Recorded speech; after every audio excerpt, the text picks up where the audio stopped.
I'm on the phone with Christopher Dabeck, the president and CEO of modelspay.com. And today, Christopher, what we're going to cover is how to write a hit piece that destroys your competitors and positions your brand as the good guy. And you came to mind because of the business that you're in and that there are so many people in it who are unethical out there. So this is a way to get published as an authority and, to position yourself very strongly in every profession, whether it's real estate agents, marketers, especially the people I work with, lawyers, modeling agencies like yours. There are people who do things that hurt other people. Maybe they gouge their clients, maybe they misrepresent things, whatever it is. There are people out there who do things that we both know are really, really wrong. So the first step in writing a hit piece article is to identify every unethical practice that your competitors engage in. For example, in my business of legal recruiting, it is very, very common to poach from clients. As a matter of fact, these people are so good at being con men. They have come up with this quote-unquote NALSC Code of Ethics. And what it says is, let's say you were a law firm and you paid me $100,000 because I found you a good partner-level attorney for your firm to start working in New York. Tomorrow, I could quote-unquote ethically start recruiting from your DC office and your LA office.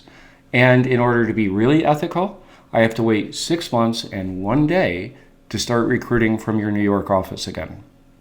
Think about that. I mean, how ridiculous is that? Okay.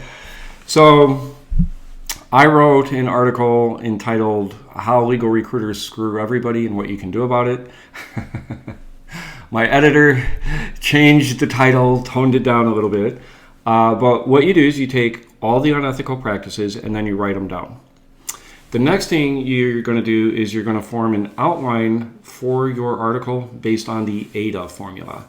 And for anyone who's not familiar with AIDA, it's every ad, every piece, whatever it is, should first get your attention, and then it should keep your interest, and then it should create a strong enough desire for the viewer to take some sort of action. Now, in this case, the desire is actually anger. My goal in writing these articles is that someone reading them will say, holy smokes, my legal recruiter is screwing me. I'm pissed.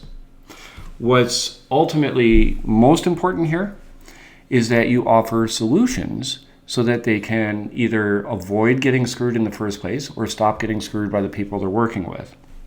For example, in the article I wrote, I provided a provision for contracts that said any recruiter should have a 5-year firm-wide prohibition from recruiting from your law firm if you've paid them a fee. And if you catch them placing one of your attorneys somewhere else, then you should put in writing and they should sign that they owe you the amount of the last fee you paid them. Now that's a serious deterrent to unethical behavior. By the way, I got some rather interesting emails from my competitors that were interesting. Let's just say it. They were really pissed off. And that's a great way to tell if you're an innovator. If you're pissing off all the people who are doing things the way they've always done them, then you're doing something different. That's a good sign. Now, the next thing that is really important, and you know this better than most people, is coming up with a good title for the article. Because click-through rates are largely dependent upon two things, and that's the visual, so whether you have an impression, a photo, whatever, and the title. If you don't have an interesting enough title, they're not even going to see the article.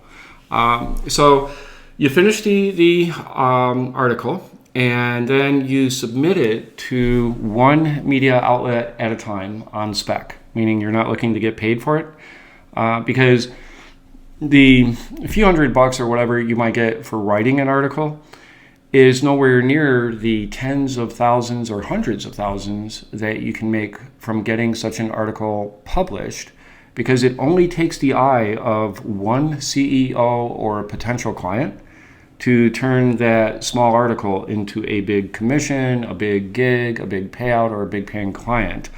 And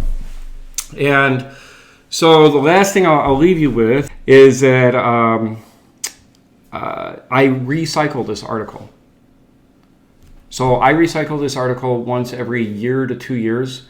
I'm constantly looking out for stories or things from my clients or people in the profession or related professions. Hey, what are they doing out there that they should not be doing? Because as things change, scammers come up with new ways to scam. And so I'll include that new content and recycle the article. And if I don't get it published anywhere, if I send it out to 20 places, then I'll just post it on my blog because it's still helpful. And that way I've gotten the most out of my efforts.